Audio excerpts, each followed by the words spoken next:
Hi, I'm James and I'm the Head of Teacher Training at Rennert International, and today I'd like to share with you some activities that will focus on developing the students' listening skills, but particularly their bottom-up processing, so listening for specific sounds and specific words. And one activity focuses on connected speech. Students hear this stream of words and it's difficult sometimes for them to know where one word ends and another word begins. So you want to help develop this skill. And it's very simple, but if you read or say a sentence at normal speech, and the students have to count how many words they hear, and that's it.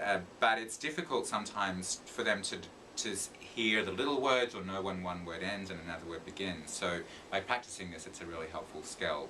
Something else is syntactic predicting, and this is where you're developing the students' ability to predict what they'll hear based on their knowledge of the syntactic system or the language system of English. So for example, if you just write up or say they, and then have the students guess what words they might hear next. I mean, they should be saying that there's going to be either an adverb or a verb next.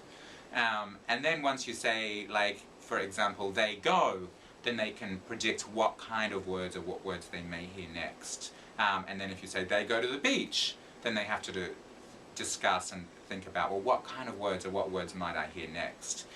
They go to the beach on the weekend, for example. And this really helps them develop the ability to be predicting what they're going to be hearing, so that when they're listening, they can kind of be listening to check those predictions. Third, just very short dictations, just like a sentence at a time, but it's important that you just do it a couple of times at very natural speech, and then when you give them the correct transcript, they can discuss together about what was different and why, and it can help them identify what difficulties they're having with their bottom-up processing. A version of this is just a gap fill, like a listening and filling in the blanks, but something that can be very helpful is to blank out the function words rather than the content words, because these are the little words that they often really have trouble hearing. So it can really help them focus on hearing and noticing those words.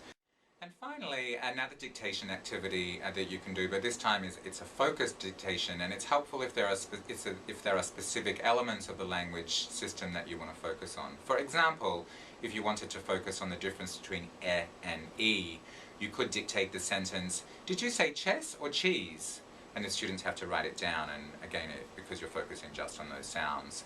Or if you wanted to focus on the final t, d sound, you could dictate a sentence like, "We've visited several states and wanted to see even more." And the students really have to focus on hearing those sounds. You would only dictate each sentence twice, and then again have the students check so that they can see what sounds they're having difficulty hearing, or if they're actually able to discern those sounds easily.